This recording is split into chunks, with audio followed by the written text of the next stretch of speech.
आज का हमारा टॉपिक है गैर कॉन्स्टिट्यूशनल बॉडीज। तो उसमें हम देखते हैं राष्ट्रीय मानवाधिकार आयोग। कौन सा देखते हैं? राष्ट्रीय मानवाधिकार आयोग। ठीक है। अब ये क्या है? नॉन कॉन्स्टिट्यूशनल बॉडीज है, मतलब इनके जो नियम होंगे वो संसद के द्वारा पारित किए जाएंगे। इनको हम बोलते हैं सांविधिक निकाय। क्या बोलते हैं? सांविधिक निकाय, क्योंकि ये संसद के द्वारा पारित किए जाते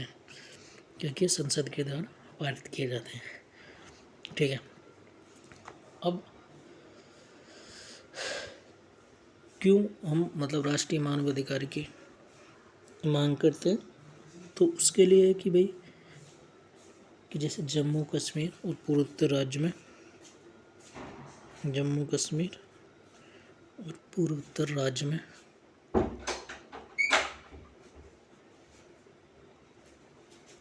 राज्यों में हिंसा। ठीक है।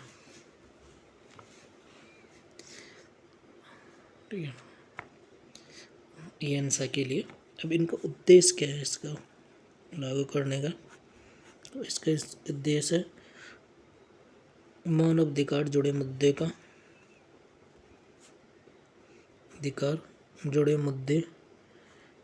पूर्णतः समाधान करना।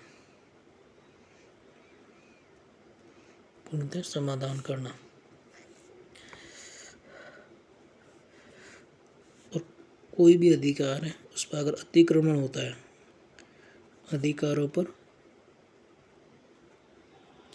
अतिक्रमण को सरकार स्वतंत्र रूप से देखे ताकि मानवाधिकार की रक्षा हो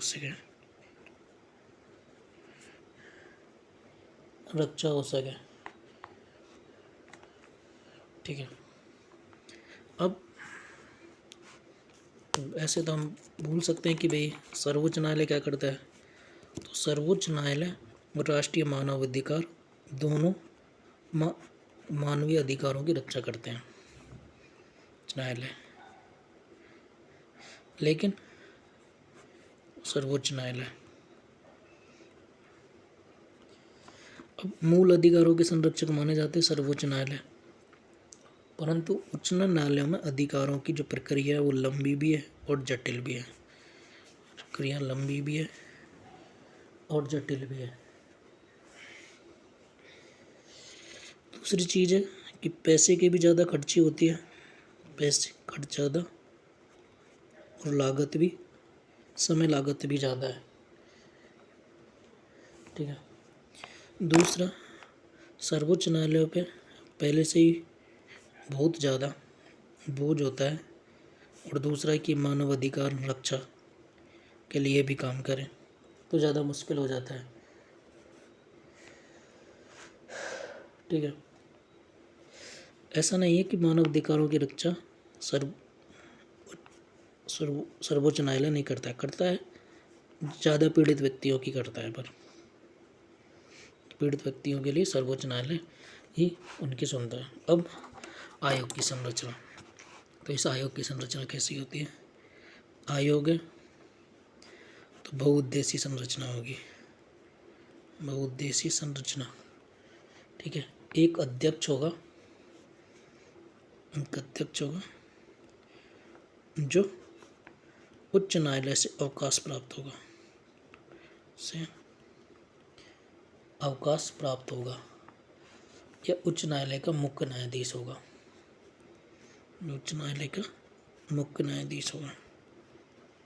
ठीक है। दूसरा, दो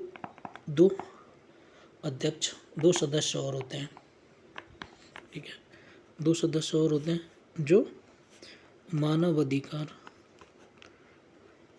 के बारे में विशेष जानकारी रखते हो।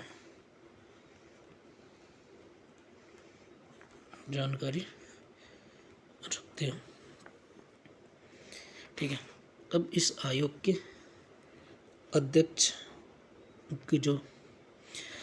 अध्यक्षों की नियुक्ति करता है राष्ट्रपति, और वो कब करता है?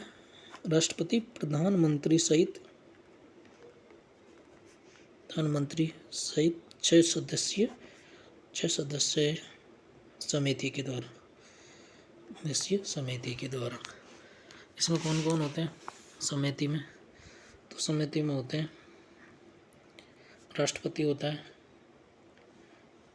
प्रधानमंत्री होता है,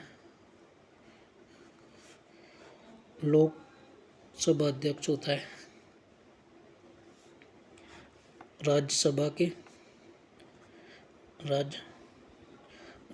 के उपसभापति होते हैं, ठीक है, केंद्रीय गृह मंत्री होते हैं, और होते हैं संसद के दोनों सदनों के मुख्य विपक्षी दल के नेता। कौन होते हैं? मुख्य विपक्षी दल के नेता होते हैं, ठीक है। इसी के तहत पे और आयोग बनाए गए थे जो कॉन्स्टिट्यूशन बॉडी, जैसे अनुसूचित जनजाति आयोग, अनुसूचित जाति आयोग, पिछड़ा आयोग, ठीक है, इन सबको राष्ट्रीय बाल अधिकार आयोग, ठीक है, ये सब बनाए गए थे। इनके सदस्यों का कार्यकाल 3 वर्ष और 3 वर्ष कार्यकाल होता है और 70 वर्ष इनकी लास्ट उम्र होती है, ठीक है। अब एक है कि इनके कार्यकाल के पश्चात ये किसी भी पद पर कार्य नहीं कर सकते।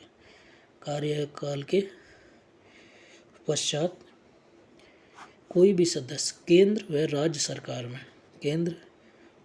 सरकार के किसी भी पद पर योग्य नहीं होगा, अगर कोई भी पद ग्रहण नहीं करेगा। अब राष्ट्रपति इनको कब हटा सकता है? तो हटाने की शर्त है। पहला तो है कि दिवालिया हो गया, मानसिक असक्षमता हो, ठीक है। तीसरा है कि वो अपने कार्यकाल के दौरान किसी बाहरी कार्य में विलुप्त हो या न्यायालय द्वारा उसे अपराधी साबित कर दिया हो, ठीक है, तब उसको राष्ट्रपति, और एक कदाचार के मामले में राष्ट्रपति उनको हटा सकता है, ठीक है। अब हम देखते हैं कि कार्य सिंपल सा है कि मानव अधिकार से जुड़े मुद्दों को देखेंगे, ठीक है। जेलों और बंदी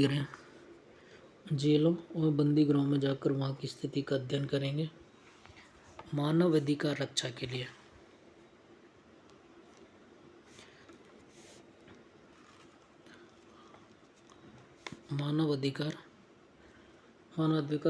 लिए संवैधानिक विधियों की समीक्षा करेंगे।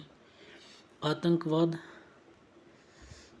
सहित सारे मुद्दों को और सभी कारणों की समीक्षा करेंगे।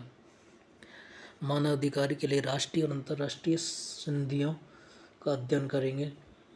मानव अधिकार क्षेत्र में शोध करेंगे और उनको प्रोत्साहित करेंगे, ठीक है।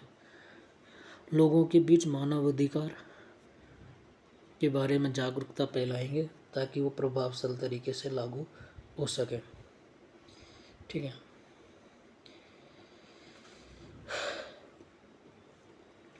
अभी आयोग ने अनेक विषय में हाथ में लिए हैं। आयोग अनेक विषयों में कार्य करता है, जैसे बंधुआ मजदूरी की समाप्ति, आगरा स्थित सरकारी सुरक्षा गृह का संचालन, भोजन अधिकार के मुद्दे, बाल अधिकार, सरकारी सेवाओं में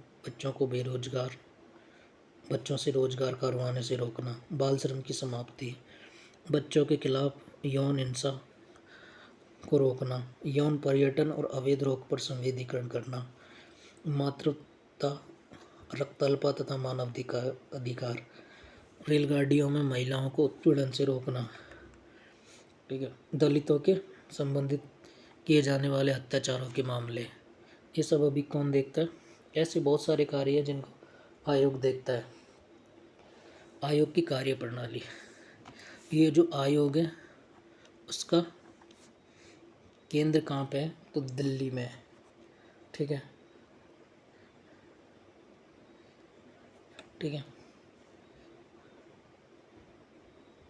अब ये क्या करता है, केंद्र सरकार और राज्य सरकार से रिपोर्टें मांगता है, ठीक है, जिनका मानव अधिकार उल्लंघन हुआ हो, ठीक है,